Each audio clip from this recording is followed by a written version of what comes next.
"Leave the car!" my mother-in-law screamed as I pulled away with my 3-year-old son sitting quietly in the back seat. She believed the SUV belonged to her son. She also believed the house I had just left was his. She was completely wrong, and by the next morning, every lie my husband had spent years building would begin to collapse. Only minutes earlier, our backyard had been full of relatives celebrating my father-in-law retirement. Throughout the afternoon, my mother-in-law praised my husband for supposedly providing our beautiful home, while insulting me at every opportunity. She mocked my military reserve service, implied my husband paid for everything I owned, and finally told my son that one day he would understand his father was the person who kept a roof over our heads. I calmly asked her not to lie to my child. Instead of defending me, my husband demanded that I apologize to his mother or leave. In that moment, I realized silence had never protected my marriage. It had only protected his lies. I picked up my son, packed one overnight bag, and left. After checking into a nearby hotel, I sent my husband our location and offered him time with our son. He ignored me. The following morning, my attorney contacted him to begin a temporary separation and informed him that neither the house nor my SUV could be sold or transferred because both, legally belonged to me. The truth was simple. Years before my marriage, my grandmother left me a mortgage-free home and a piece of land. After selling the land, I bought my SUV. Both remained my separate property, something I had carefully protected with legal advice long before I ever met my husband. When I confronted him, he finally admitted what he had done. For years, he had allowed his family to believe he bought the house and the vehicle because he was tired of being compared to his more successful older brother. Instead of correcting their assumptions, he created an entire false image around my inheritance. He even promised his parents they could move into my house after retirement without ever asking me. That betrayal was painful enough, but reviewing our finances revealed something even worse.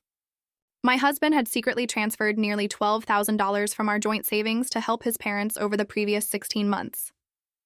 The money was intended for our home, emergencies, and our son's future. He admitted he never asked because he already knew I would probably refuse. Rather than acting out of anger, I followed my attorney advice. I protected my income, documented every financial record, and created a parenting schedule that guaranteed my husband regular time with our son. Soon afterward, he moved into a furnished apartment while we remained separated.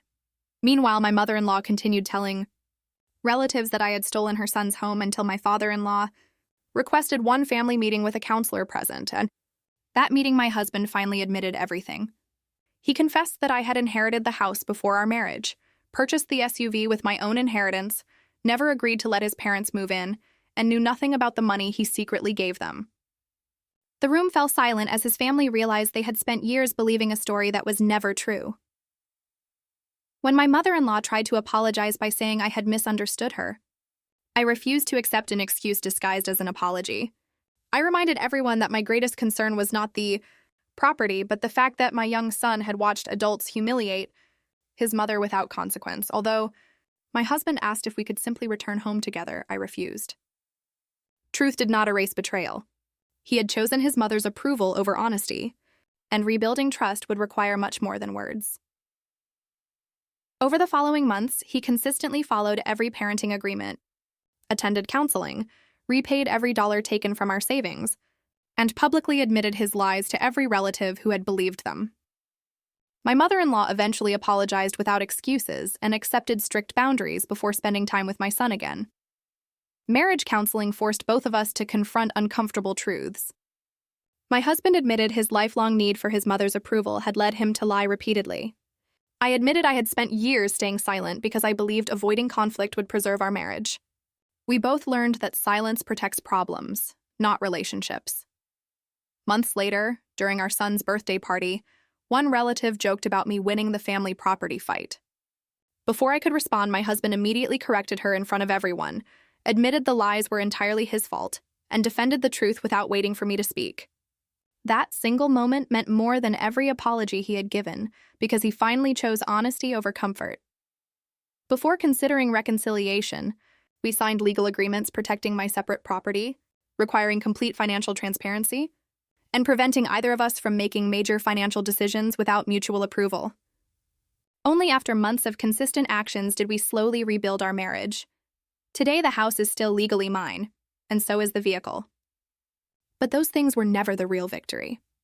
The greatest victory was teaching my son that love never requires accepting humiliation, forgiveness never replaces accountability, and trust is earned through consistent actions rather than empty promises.